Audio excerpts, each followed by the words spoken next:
The fragile, intensely guarded sanctuary of Darren's unrequited affection, which had sustained his solitary world, was brutally shattered by a cheap, malicious trick of fate and the unforgiving judgment of a small, prejudiced community. This detonation of his private life began, ironically, with something so small and unassuming: a piece of delicately folded, slightly scented stationery. This paper, tucked into Clara's introduction to literature textbook, a book he had personally selected for her, contained a declaration of fervent, consuming devotion. The prose was filled with exaggerated, flowery metaphors, lines clumsy and overly dramatic, yet entirely anonymous. It was, in a strange twist of fate, far less articulate and far more cliché than anything the deeply intellectual Darren himself would have ever penned. A fact that was instantly lost on all involved. When Clara, embarrassed by the sudden spotlight of romance and unsettled by the note's intensity, showed the missive to her father, Mr. Davis, the man's protective instincts immediately curdled into baseless, furious suspicion. This suspicion was not random. It was fueled by the very subtle, persistent prejudices that had always simmered beneath the surface of the community's rigid social structure. Mr. Davis was a self-made, successful man in the town, a pillar of conventional respectability who saw his daughter's exquisite, fair-skinned beauty as a social asset, a key to future status and connection that must be zealously guarded. He had tolerated the dark-featured, quiet, lower-class tutor, Darren, only because of the young man's renowned, almost prodigious intelligence, a purely functional, necessary tool for Clara's academic success. Now, viewing the intense, feverish language of the anonymous letter, his mind instantly leaped to the most aesthetically inconvenient, the most socially distasteful possibility: the tutor, the earnest, watchful boy with the perpetually shadowed features and the inexpensive clothes, had somehow dared to entertain an impure, ambitious aspiration toward his golden daughter. The very notion was an outrage to Mr. Davis. It was not merely distasteful but an affront to the natural order he believed in, a transgression against the silent, rigid caste system that kept people like the Finches in their appropriate place. Mr. Davis did not allow the accusation to unfold privately, which would have offered Darren a chance to defend himself or merely fade away with dignity. Instead, he ensured it was a public spectacle, a swift, brutal execution of a perceived social climber, turning the incident into a cautionary tale for anyone daring to overreach their station. He cornered Darren outside the community market on a busy Saturday afternoon, the peak time for local commerce and gossip, thereby guaranteeing maximum visibility for the young man's public degradation. Davis's voice, usually modulated and authoritative in business dealings, was now raised to a booming, furious pitch, instantly drawing the attention of dozens of shoppers and vendors. He brandished the anonymous letter like a weaponized artifact, a damning piece of evidence. His face contorted in a mask of righteous, unforgiving fury. He railed against Darren's perceived audacity, his supposed lack of respect for boundaries, and his sheer impertinence in daring to aspire to anything remotely connected to the distinguished, respected Davis name. He painted Darren not as a romantic fool, but as a deceitful, creeping threat. The crowd, a mix of neighbors and acquaintances, quickly gathered. Drawn by the drama, their murmurs growing into a collective hiss of condemnation. The inherent, lurking prejudice of the town, always latent in their glances and whispered judgments, now erupted into open hostility.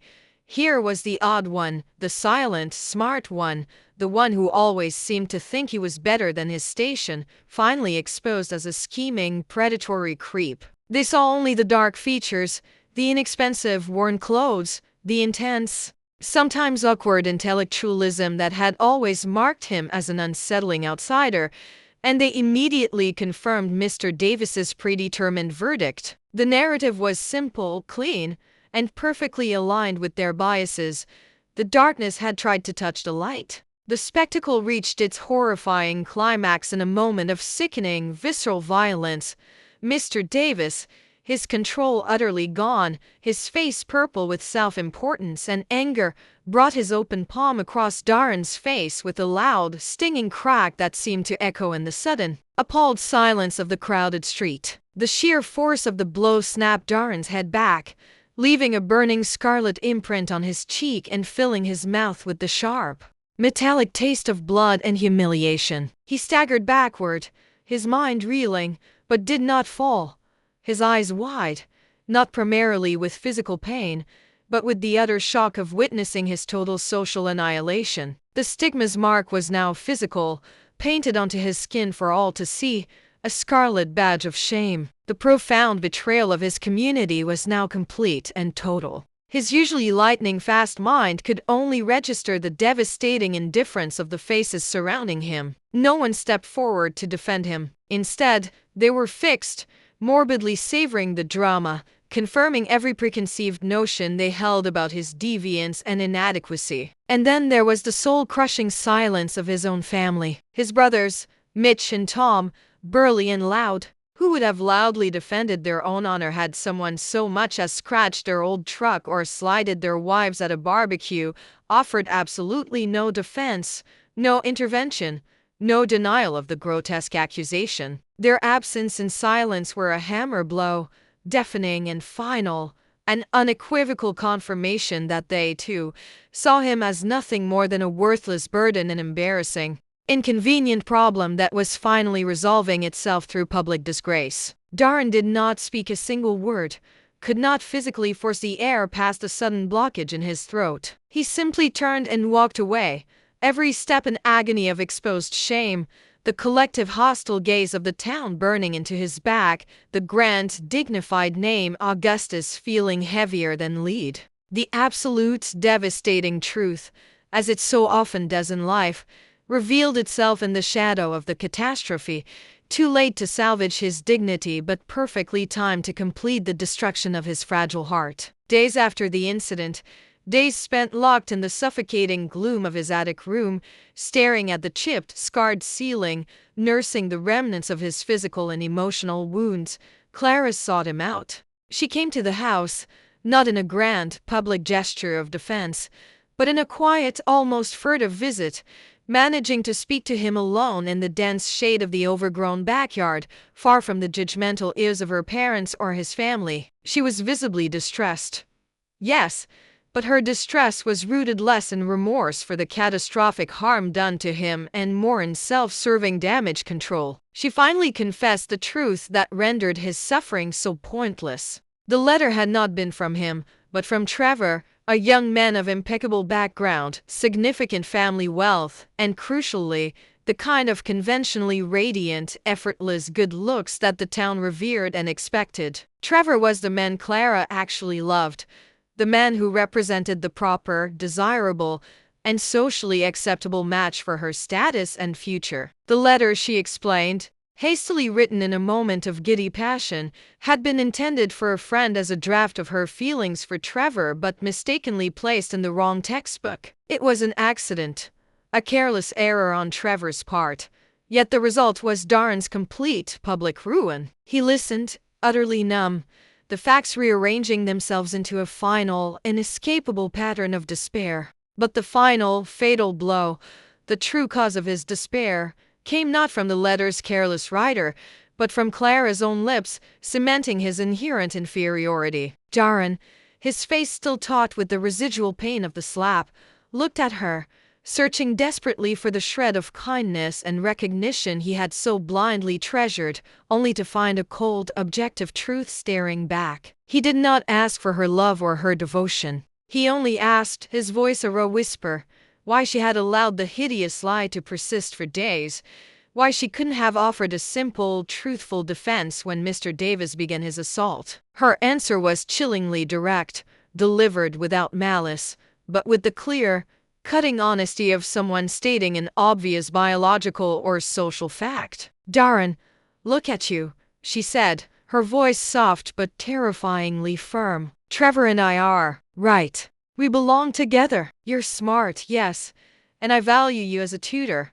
But you must understand, I would never, ever look at a man like you Not in the way you mean. You have to understand that. It just isn't possible."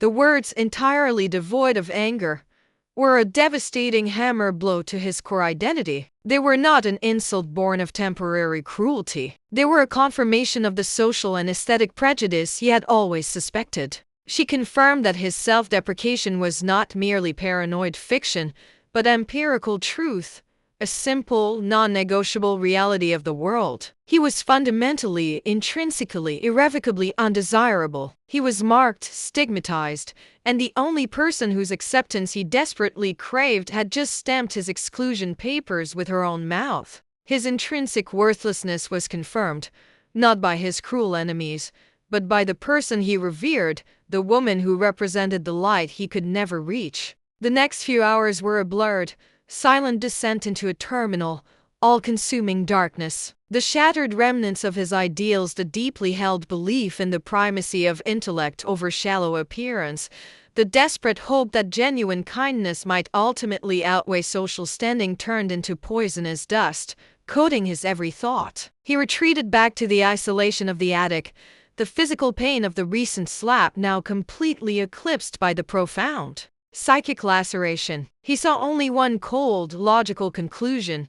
If his existence was a constant source of public shame and private, agonizing yearning, if his aspirations toward beauty and acceptance were inherently seen as criminal, then the only logical, rational response was immediate subtraction. He made his preparations with the cold, frighteningly meticulous calm of a scientist performing a final, unavoidable, defining experiment. His immense intellect deployed for one last, ultimate task of self-erasure. He wrote a final, short, utterly resigned note in his ever-present notebook, the only thing he would leave behind, a brief, resigned epitaph to the life of Augustus Darren Finch, a life consumed by the cruel joke of his name and the irony of his existence. He was precisely in the middle of the final, decisive act, the room cold and quiet, the oppressive silence a strangely welcome blanket, when a completely chance, absurd, utterly random encounter interrupted the fatal ritual. A massive black crow, perhaps startled by a loud noise from the street,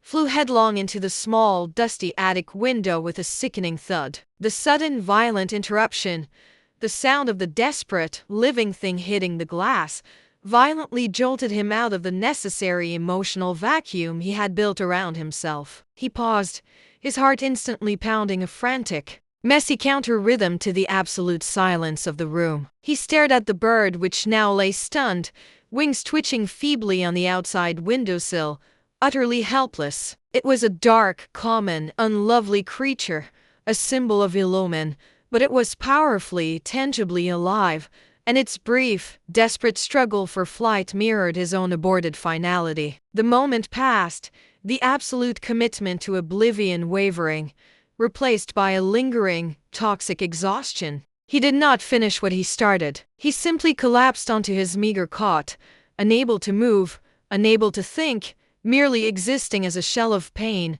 the taste of finality receding, replaced by the bitter certainty of survival. He did not save himself. The universe, in its chaotic indifference, had simply refused his exit. The world, utterly oblivious to the depth of his private catastrophe, continued its rotation with sickening normalcy. Barely 2 weeks later, the town celebrated the union of its golden couple with a palpable sense of community joy. The society pages of the local paper featured a gleaming, full-page photograph of Clara and Trevor, radiant in their conventional, unquestioned beauty and prosperity, their marriage a joyous public confirmation of the town's values and aesthetic preferences. They were the ideal, the embodiment of everything proper, desirable, and good. Darren saw the photograph, saw the beaming, effortless happiness of the woman he loved, and felt nothing but an immense, bottomless, crushing void where his hope and identity used to be. He was utterly, irrevocably alone,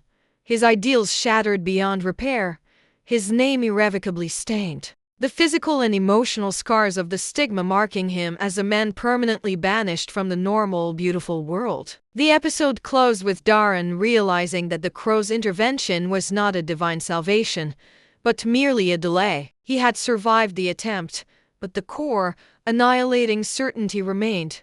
His life, as it was defined by the judgment of others, was entirely untenable.